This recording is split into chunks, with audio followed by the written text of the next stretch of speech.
Good evening to all of you. So आज के इस वीडियो में हम हिमाचल प्रदेश जीके के बारे में जो यहाँ पे हिस्ट्री के बारे में जानने की कोशिश करेंगे। और हमने जो है 10 लेक्चर कर लिए हैं, यहाँ पे 11th लेक्चर है हमारा ये। उसमें हमने 10 लेक्चर्स में पुराणों के बारे में, कुछ महत्वपूर्ण जो ग्रंथ थे, अभिलेख थे, शिलालेख थे, एवं जो ट्रीटीज हुई थी और जो आपके व्यक्ति जो हिमाचल प्रदेश में विजिट किए, जिन्होंने आक्रमण किया था हिमाचल प्रदेश में, उनके बारे में जो है हम यहाँ पे कर चुके हैं। कुछ जनजातियां भी थी उसमें, उसके बारे में भी हम यहाँ पे बातचीत कर चुके हैं। तो आज की वीडियो में बस हम यहाँ पे जाओ हिमाचल प्रदेश हिस्ट्री के में जो आंदोलन हुए थे हिमाचल प्रदेश के अंदर, उसके बारे में यहाँ पे जस्ट स्टडी करेंगे। एंड टेलीग्राम को ज्वाइन कीजिए, लिंक उसका डिस्क्रिप्शन बॉक्स में, वहां से आप जो है ज्वाइन कर सकते हैं। वहां पे आपको हर एक अपडेट जो है मिलती रहती है। ठीक है, तो अभी चलते हैं। फर्स्ट जो है यहाँ पे कुनिहार में जो किसान आंदोलन हुआ था वो बेगार के विरुद्ध था। किसके विरुद्ध? बेगार के विरुद्ध था। तो याद रखो 1920 में जाओ कुनिहार रियासत में जो किसान थे उन्होंने प्रशासन के अत्याचारों के विरुद्ध जो आंदोलन यहाँ पे किया था। और देखो लोगों ने राणा के विरुद्ध जो आपकी आवाज यहाँ पे उठाई थी। ठीक है, रियासती सरकार ने अंग्रेजों की सहायता से इस आंदोलन को जो दबाने की कोशिश करी और उकसाने वालों को जो जेल में बंद कर दिया था। तो सिंपल ध्यान देंगे, 1920 में जाओ कुनिहार रियासत में जाओ किसानों ने जो आंदोलन किया था किसके विरुद्ध? प्रशासन के विरुद्ध। क्यों? क्योंकि जो राणा ने जाओ यहाँ पे जो बेगार था वो आपका बढ़ा दिया था। ठीक है, देखो यहाँ पे 1921 में जाओ कुनिहार के बाबू काशीराम और कोटगढ़ के सत्यनारायण स्टोक्स ने जाओ पहाड़ी रास्तों में बेगार के विरुद्ध आवाज उठाई थी। एचपीएस में क्वेश्चन पूछा गया था कि Satyanarayan Stokes is related to which of the following movement. तो आपको याद रखना है वो बेगार प्रथा से रिलेटेड था। तो सिंपल ध्यान दो, बेगार के विरुद्ध जो आवाज किसने उठाई थी? कोटगढ़ के सत्यनारायण स्टोक्स ने और कुनिहार के बाबू काशीराम ने। ठीक है, अब यहाँ देखो सत्यनारायण स्टोक्स ने बेगार प्रथा के विरुद्ध पहाड़ी रास्तों में आंदोलन चलाया।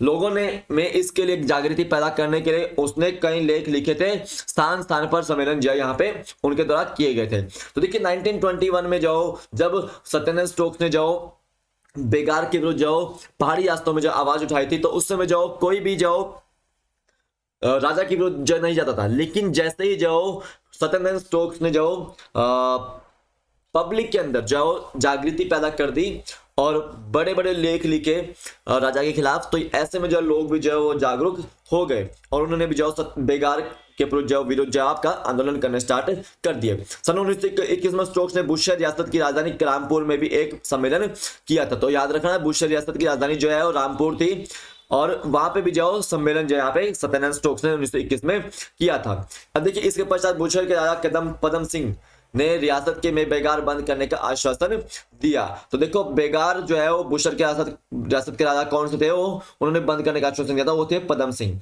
ठीक है, ये आपको याद रखना है। ये आपका 1914 से लेकर 1947 तक आपके ये रहते हैं, इसको आपने याद रखना है। नेक्स्ट देखिए, अब आता है ठियोग आंदोलन। कौन सा आंदोलन आता है? ठियोग आंदोलन। तो ठियोग आपका याद रखना है आपको कि 1926 के अक्टूबर मास में ठियोग ठकुराई में राणा पदमचंद के प्रशासन के विरुद्ध जनता ने आंदोलन जाओ किया था। तो 1926 के अक्टूबर मास में ठियोग ठकुराई में जाओ पदमचंद के विरुद्ध जाओ जनता ने आंदोलन किया था। और इसका नेता जाओ उसी का भाई कौन था? खड़क सिंह था। तो खड़क सिंह जो आपका ठियोग आंदोलन का जो नेता था, कौन था ये? खड़क सिंह पदमचंद का ही जाओ भाई था। अब देखो परंतु बाद में यह आंदोलन शिथिल पड़ता गया। खड़क सिंह अपने परिवार सहित खनेटी ठकुराई में जाकर बस गया था। अब देखिए शिथिल क्यों पड़ गया था यहाँ पे? सिंपल ध्यान दो कि जो पदमचंद था इसके जो संबंध जो अंग्रेजों के साथ भी थे, अंग्रेजों के साथ भी जो इसके संबंध थे। देखो 1927 में फिर मियां खड़क सिंह ने खनेटी से पुनः इस आंदोलन को चलाया और इस बार इसमें राणा के पुत्र करमचंद और राजमाता ने भी खुले रूप में जनता का साथ दिया। तो देखो करमचंद किसका पुत्र था? वो पदमचंद का जब पुत्र था।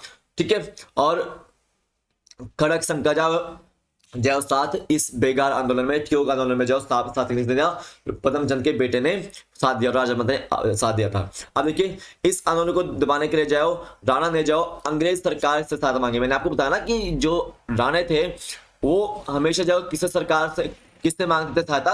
अंग्रेज सरकार से, यानी कि ब्रिटिश सरकार से जो है सहायता मांगते थे, क्योंकि इनके साथ आपस में बनती थी। आज देखिए अतः डिप्टी कमिश्नर सैलिसबरी ने शिमला में से पुलिस ठियोग भेजी। तो देखो सैलिसबरी ने जाओ शिमला से कहा पुलिस भेजी? थियोग भेजिए, याद रखना है। और पुलिस ने मियां खड़क सिंह को गिरफ्तार कर लिया और लोगों को तितर बितर कर दिया। अब यहाँ पे देखो तितर बितर कर दिया लोगों को और खड़क सिंह को भी जो गिरफ्तार कर लिया गया। आगे देखेंगे। अब आता है यहाँ पे सुकेत जन आंदोलन कब हुआ है। देखो राजा उग्रसेन की जो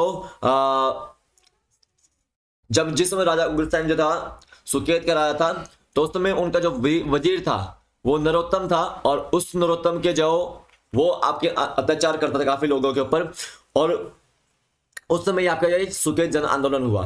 देखो उसने कुछ ब्राह्मण परिवारों पर दंड लगाया, लोगों के ने इसका विरोध किया और उसको गिरफ्तार करने की मांग की, परंतु राजा यह कार्य आगे टालता रहा। तो देखो नरोत्तम ने क्या किया कि ब्राह्मण परिवारों को जो पर दंड लगाया, यहाँ पे जो कोई दंड लगाया उसने, और उस दंड का जो विरोध लोगों ने किया और गिरफ्तारी की जो यहाँ पे लोगों ने डिमांड की थी, लेकिन राजा ने टाल दिया।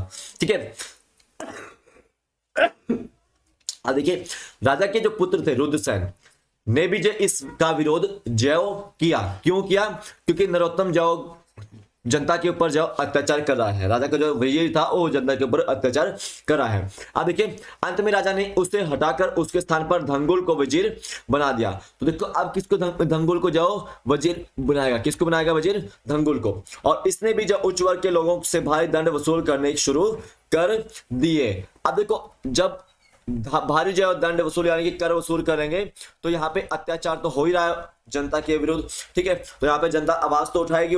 तो देखो एक दिन धंगुल वजीर पहाड़ी क्षेत्र के दौरे पर गया, वहां पर लोगों ने उसे पकड़कर गढ़ चवासी स्थान पर 12 दिन तक बंदी बना कर रखा। उसे तभी तोड़ा जब राजा ने उसके छोड़ने के आदेश दिए। राजा ने गढ़ चवासी में जाकर लोगों की शिकायतें सुनी। तो देखो यहाँ पे जो राजा था उग्रसेन, उसका जो वजीर था वो था नरोत्तम के स्थान पर किसको अपॉइंट किया गया था? धंगुल को अपॉइंट किया था। लेकिन धंगुल भी जो कर ज्यादा वसूल था और लोगों पे अत्याचार हो रहा उस वजह से, तो लोगों ने क्या किया कि धंगुल को बंदी बना लिया और 12 दिन तक जो उनको बंदी बनाकर रखा। तो जब राजा ने आदेश दिया कि इसको छोड़ दो, तो राजा जो है वहां पे गया गांव में, और वहां पे जो लोगों की जो शिकायतें थी वो सुनी उसने। अब देखिए राजा ने धंगुल वजीर के अपराधों को देखकर उसे 20,000 रुपए जुर्माना किया और 9 महीने कैद सजा दी। तो देखो धंगुल ने गलती की थी कि वो जो अधिक कर जो वसूल रहा है, तो इसलिए उसको जो 20,000 रुपए जो जुर्माना लगाया गया और 9 माह की जो सजा उसको दी गई। तो ये था आपका सुकेत आंदोलन, जो आपका 1836 से 1876 के बीच में देखने को आपको मिलता है। ठीक है, आगे देखिए 1878 ईस्वी रुद्रसेन जो गद्दी पर बैठता है। रुद्रसेन जो है आपका जो इसका बेटा था, राणा का जो बेटा था, उग्रसेन का बेटा, तो वो गद्दी पर बैठता है और वो धंगुल को जो वजीर बना देता है दोबारा। और उसने किसानों का भूमि जो कर बढ़ा दिया फिर धंगुल ने, और इससे लोगों में असंतोष फैल गया और लोगों ने राजा से अन्याय की जो मांग की, परंतु राजा ने इस पर जो कोई ध्यान नहीं दिया। वही धंगुल जो वापस बिठा दिया गया, एंड देन राजा चेंज हो गया, उग्रसेन का बेटा जो रुद्रसेन बैठ गया वहां पे, और धंगुल ने लोगों पे जाओ भूमि जो कर जो था किसानों पे जाओ भूमि कर जाओ बढ़ा दिया, और इस वजह से लोगों में असंतोष फैल गया और लोगों ने जो राजा के पास न्याय की मांग लगाई, लेकिन राजा ने जो ध्यान नहीं दिया। इससे वे निराश हो गए और वे आंदोलन पर उतर आए, और राजवंश के लोगों ने भी प्रजा का समर्थन दिया। राजा ने इन लोगों को रियासत से निकाल दिया। जब स्थिति बहुत बिगड़ गई तो जालंधर का कमिश्नर ट्रिमलेट सुकेत आया। उसने सारी स्थिति की जांच पड़ताल की। तो सिंपल ध्यान दो, रुद्रसेन के विरुद्ध जो उसके परिवार जो पूरा खड़ा हो गया था यहाँ पे। ठीक है, और देखिए वजीर धंगुल को निकाल दिया और करसों के आंदोलनकारियों को हिरासत में जाओ ले लिया गया। ठीक है, लोगों ने प्रशासन से असहयोग आंदोलन की नीति अपनाई, और देखो दोबारा जांच करने पर राजा को 1879 में गद्दी पर से हटा दिया। ठीक है, तो देखो रुद्रसेन को जो जल्दी जाओ गद्दी से हटा दिया गया था, जांच जब हुई थी तो उसको जाओ जल्दी जाओ गद्दी पे से हटा दिया था। और आंदोलन का जो नेता था मियां शिव सिंह कांगड़ा से वापस आ गया और आंदोलनकारियों की मांग पर लगान में कमी कर दी गई। मेन क्या था उनका मकसद कि लगान पर जाओ कमी कर दो, भूमि जो किसानों की जो भूमि है उसके ऊपर जो कर है वो कम कर दो। ठीक है, लेकिन राजा नहीं सुन रहा था, राणा जो है नहीं सुन रहा था, तो यहाँ पे जाओ लोगों ने जो आंदोलन किए और उसके बाद जो अंग्रेज सरकार से राजा ने मदद मांगी, लेकिन यहाँ देखो सारी स्थिति की जांच पड़ताल हुई और राजा जो है दोषी ठहरा जाता है। और याद रखो 1879 में जाओ रुद्रसेन को जाओ यहाँ पे गद्दी से हटा दिया जाता है और जो लगान कम करने की जो मांग थी वो पूरी हो जाती है। अब देखते हैं 1924 का सुकेत आंदोलन। 1924 का सुकेत आंदोलन याद रखेंगे। 1924 ईस्वी में सुकेत के राजा लक्ष्मण सेन के समय में जनता से आवश्यकता से अधिक लगान लिया जाता था। तो लक्ष्मण सेन के समय पे, लक्ष्मण सेन का जो कहाँ का राजा था, वो था सुकेत का राजा। तो उसके समय पे जाओ जनता से जो अधिक लगान जय लिया था। बेगार प्रथा बड़े जोरों पर इस समय देखने को मिली। तो सुकेत आंदोलन के समय पे जो आपको बेगार जो प्रथा थी वो काफी जय जोरों शोरों पर जय देखने को मिल रही थी। जो बेगार नहीं देता था उसकी संपत्ति जब्त कर ली जाती थी। राजा के नाम से लक्ष्मण दंड कानून चलाया जाता था। तो यहाँ पे देखो लक्ष्मण दंड कानून कौन से राजा ने चलाया, तो याद रखो वो राजा लक्ष्मण सेन ने चलाया था और वो सुकेत के राजा थे। ठीक है, जो व्यक्ति कर नहीं देता था, बेगार नहीं देता था, तो उसकी संपत्ति जाओ जब्त कर ली जाती थी और राजा के नाम से जाओ लक्ष्मण दंड कानून जय चलाया जाता था। अब देखिए 1924 ईस्वी में बेगार लगान और कर सीमा जब हद से बाहर हो गई तो आम जनता ने संघर्ष की राह पकड़ी। तो देखो जब कर बढ़ जाता है ना, लगान वगैरह बढ़ा दिया सरकार ने, तो यहाँ पे क्या होता है कि जनता में आक्रोश पैदा हो जाता है और जनता जाओ आंदोलन जाओ करती है और संघर्ष की राह पर चल पड़ती है। और देखिए इसका नेतृत्व में जाओ बनेड़ सुंदरनगर के मियां रतन सिंह ने जाओ किया था। तो सुकेत आंदोलन का जो नेतृत्व था वो किसने किया, मियां रतन सिंह ने। ये आपको याद रखना है, मियां रतन सिंह जो आपके संबंधित है सुकेत आंदोलन से, यहाँ पे याद रखना है। लोगों ने उसके नेतृत्व में कचहरी का घेराव किया। किसके नेतृत्व में, मियां रतन सिंह के। ठीक है, मियां रतन सिंह के नेतृत्व में। और देखिए इस आंदोलन में सुकेत के कई क्षेत्र जो के लोगों ने भाग लिया था। लक्ष्मण सेन ने स्थिति से निपटने के लिए पंजाब से 10 सितंबर 1924 को सेना मंगवाई। किससे मंगवाई, अंग्रेजों से मंगवाई। और अंग्रेज गोरखा और पेशावरी सिपाहियों के साथ सुंदरनगर आए और धर्मशाला से भी जाओ कर्नल मिचिन कुछ सैनिकों को लेकर आया। तो सिंपल ध्यान दो, कहां से मंगवाई गई सेना, पंजाब से मंगाई गई। कहां से, पंजाब से मंगाई गई। और आएंगे कौन, अंग्रेज आएंगे। ठीक है, अंग्रेज आपके आते हैं। और स्थिति को नाजुक देखकर रतन सिंह ने लोगों को शांत रहने को कहा और रतन सिंह और उसके साथियों को गिरफ्तार कर लिया गया और लोगों को डरा कर तितर बितर कर दिया। 42 व्यक्ति जो पकड़े गए, उन्हें जालंधर, लायलपुर, मुल्तान, रावलपिंडी आदि जेलों में रखा गया था। तो सिंपल ध्यान दो, सुकेत सत्याग्रह कब हुआ था आपका, 1924 में हुआ था वो, ये आपको याद रखना है। अब यहाँ पे जो आपका आता है नालागढ़ का जन आंदोलन। तो याद रखो ईश्वरी सिंह जो राजा था 1877 में गद्दी पर जय बैठता है। उसके समय जब गुलाम कादिर जो खान वजीर था, याद रखना है।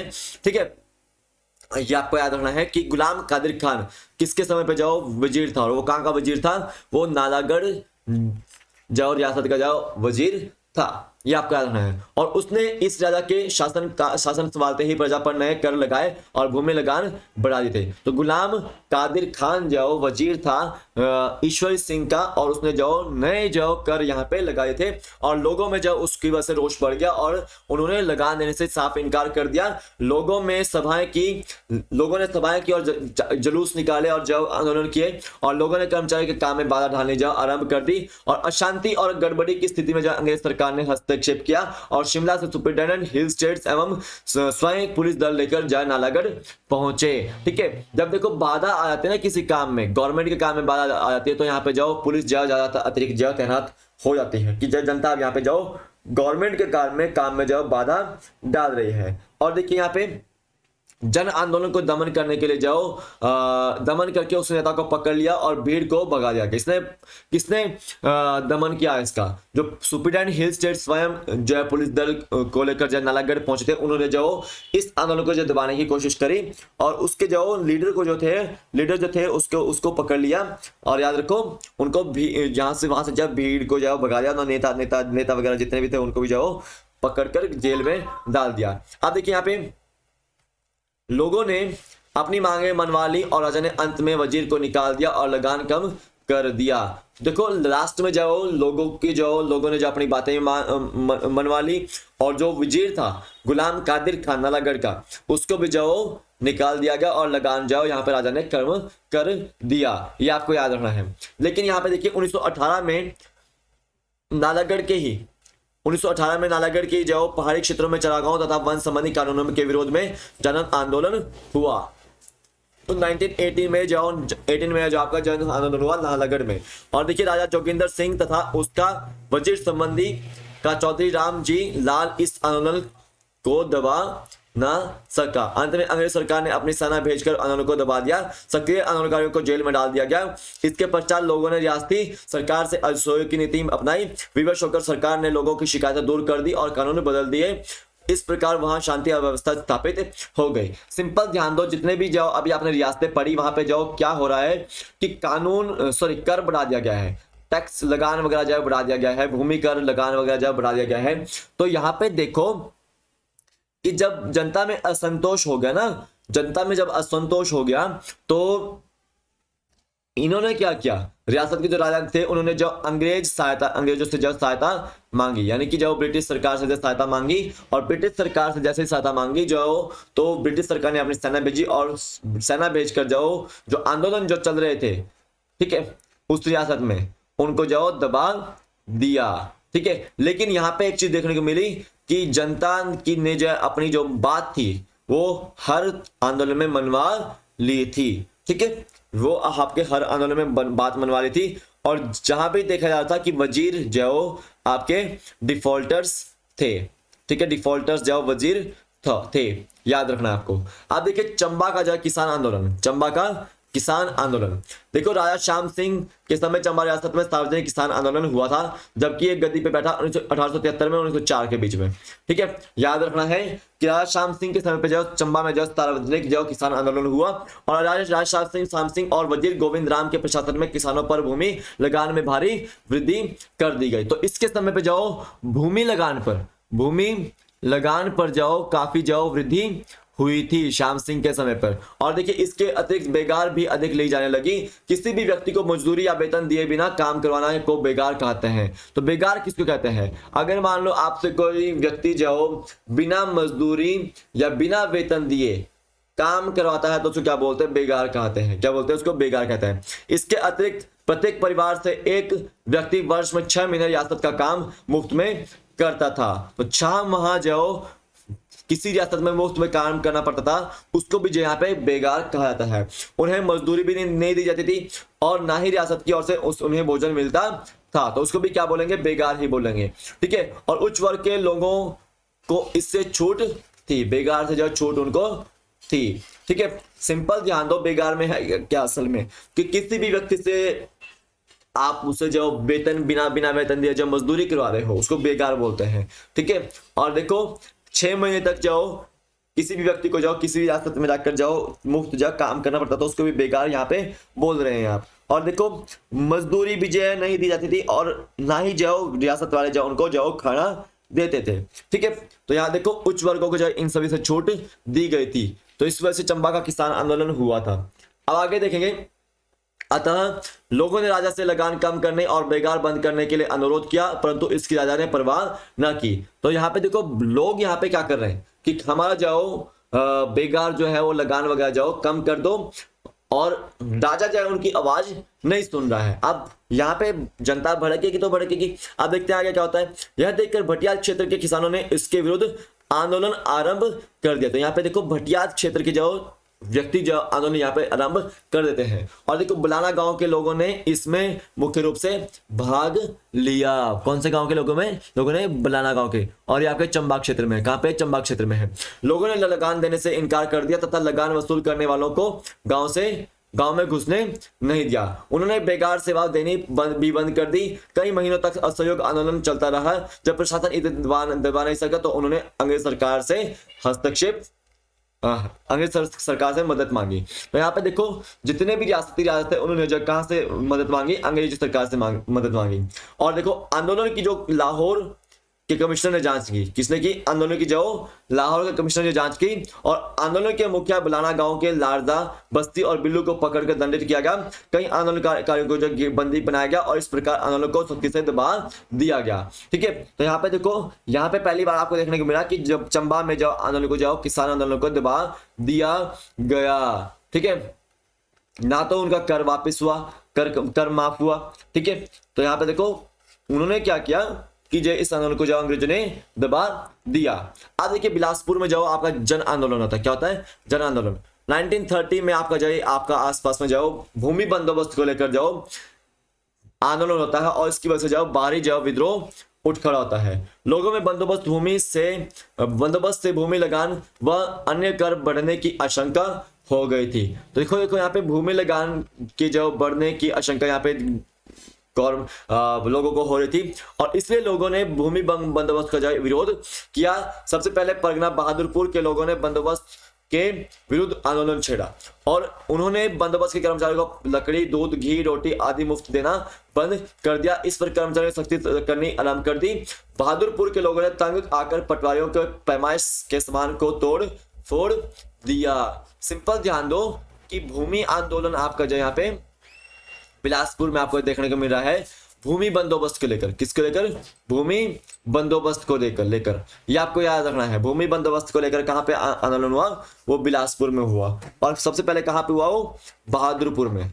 बिलासपुर में भी, बहादुरपुर में। ठीक है, बंदोबस्त के विरुद्ध आंदोलन। अब देखिए राज्य के लगाए भारी राजस्व कर की शिकायतों से उत्पन्न स्थिति को काउंसिल के अध्यक्ष पीएल चंदूलाल ठीक कर प्रकार से ना संभाल सके और लोगों ने में असंतोष फैल गया इस मामले में भी। और देखिए इस पर आंदोलनकारियों ने सिपट निपटने के लिए लाहौर से रेजिडेंट जेम्स फिट्स पैट्रिक के सचिव और पर एडवर्ड बैकफील्ड को कुछ और सैनिकों को देकर बिलासपुर भेजा गया। तो सिंपल ध्यान दो यहाँ पे कि यहाँ पे जो चंदूलाल था, जो काउंसिल का अध्यक्ष था भू राजस्व का, वो इस वर्क को अच्छे से नहीं संभाल पा रहा था। तो लोगों में जो उस वजह से असंतोष जो फैल गया और इस पर जो आंदोलनकारियों से निपटने के लिए जो राजा जो किसको बुलाता है?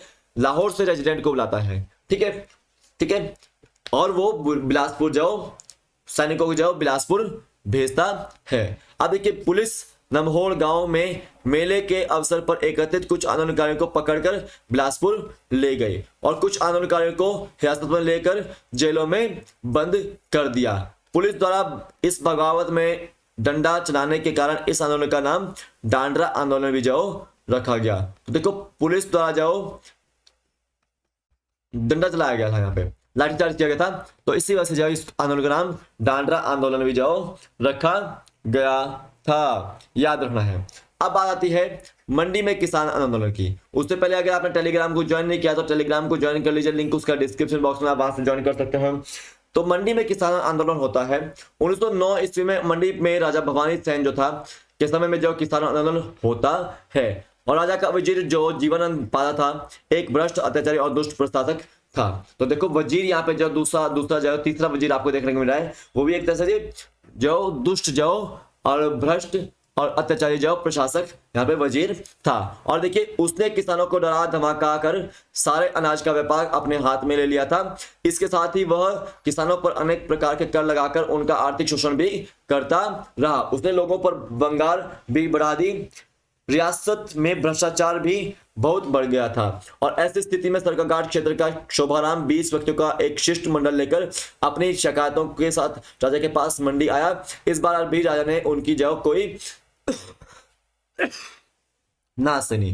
तो देखो शोभाराम अपनी जो बातों को सुनाने के लिए 20 व्यक्तियों के साथ जाओ मंडी आपका आया था, तो लेकिन राजा ने जाओ उसकी बात नहीं सुनी। अब देखो वो आपका आता है 300 व्यक्तियों को लेकर, ठीक है, राजा के पास। लेकिन देखो इस समय कुछ लोगों को जो आंदोलन करने के लिए गिरफ्तार कर लिया जाता है, लेकिन शोभाराम के नेतृत्व में 20,000 के लगभग जब किसानों ने का जुलूस मंडी में पहुंचाया जाता है। तो यहाँ पे देखो पहली बार वो 20 बंदों को लेकर आता है, फिर 300 को, फिर आपका जाओ 20,000 लोगों को जाओ आंदोलन में शामिल करता है, मंडी में जुलूस निकालते हैं वो। और देखिए उत्तेजित किसानों ने तहसीलदार सरदेव और अन्य अधिकारियों को पकड़कर जेल में बंद कर दिया तथा कचहरी और थाने पर कब्जा कर लिया। और रियासत का प्रशासन जो अस्त व्यस्त हो गया, क्योंकि उसके जो पटवारी थे वो तो बंद कर दिए गए, ठीक है, तहसीलदार थे बंद कर दिए गए, ठीक है, अधिकारी थे बंद कर दी गई, ठीक है। तो यहाँ पे प्रशासन जो है अस्त व्यस्त जो हो गया होगा। और देखिए सब जगह चौबराम का आदेश चलने लगा। राजा भवानी सैन ने अविवश होकर बरतानवी सरकार से सहायता मांगी। कांगड़ा जिला के डिप्टी कमिश्नर कुल्लू के सहायक कमिश्नर कुछ सैनिकों को लेकर मंडी पहुंचे। जलंधर से कमिश्नर एच.एस.